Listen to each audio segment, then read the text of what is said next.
સુરતમાં અતિ ભારે વરસાદ વરસી રહ્યો છે અને આ વરસાદના પગલે મનપા હાલ એલર્ટ મોડ પર આવી ગઈ છે।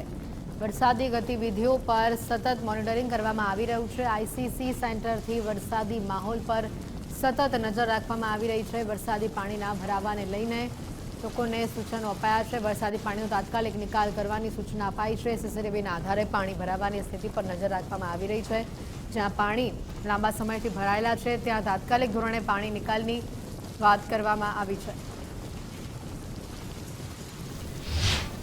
સુરત સહિત દક્ષિણ ગુજરાતમાં રેડ એલર્ટ જાહેર કરાતા સુરત મહાનગરપાલિકાનું ફાયર તંત્ર પણ એલર્ટ મોડ પર જોવા મળી રહ્યું છે અને 24/7 મોડ ઉપર છે તે સતત જે મોનિટરિંગ જે કરવામાં આવી રહ્યું છે। હાલ જે કંટ્રોલ રૂમ શરૂ કરવામાં આવ્યું છે તેની આ તસવીરો છે કે જ્યાં સતત ફાયર વિભાગને છે તે અલગ અલગ સ્થળો ઉપરથી કોલ મળી રહ્યા છે। તેમાં પછી વરસાદી પાણીની અંદર લોકો ફસાયા હોય કે પછી અન્ય ઘટનાઓ હોય એ તમામ બાબતોને લઈને છે તે ફાયર વિભાગને કોલ મળી રહ્યા છે।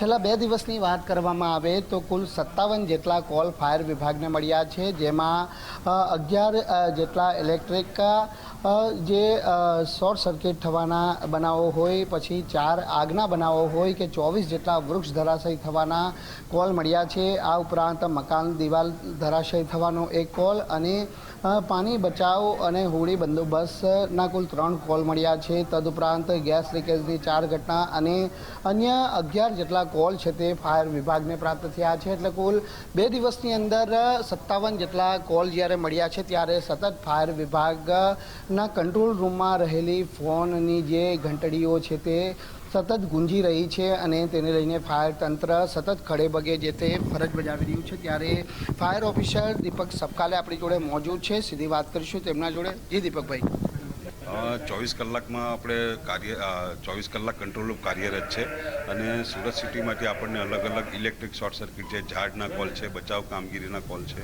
એવા ફાયર કંટ્રોલમાં કોલ આવી રહેલા છે અને આપણે નિયરેસ્ટ ફાયર સ્ટેશન જે પણ હોય ત્યાંથી આપણે બચાવ કામગીરીને એના માટે ફાયર ફાઇટર તાત્કાલિક રવાના કરાવીએ છીએ। ખાસ કરીને જે વરસાદી પાણી ભરાઈ રહ્યા છે એવા સ્થળો પર કઈ રીતની ફાયર વિભાગ કામગીરી કરી રહ્યું છે? વરસાદી પાણી જ્યાં ભરાય છે ત્યાં આગળ આપણી ટીમો બોટને એના માટે અમે તૈયારી કમ્પ્લીટ છે અમારી। કશે બી વધારે પાણી ભરાશે, હાલમાં એક પાંડેસરા ગામમાં એક બોટ સ્ટેન્ડ બાય મૂકેલી છે પાણી ભરાયેલા છે એટલે, બાકી બીજી જગ્યાએ હજુ આપણી ફૂલ તૈયારી છે। જેટલા પણ જ્યાં બી જરૂર પડશે ત્યાં બોટની વ્યવસ્થા આપણે તાત્કાલિક કરાવી દઈશું બચાવ કામગીરીમાં।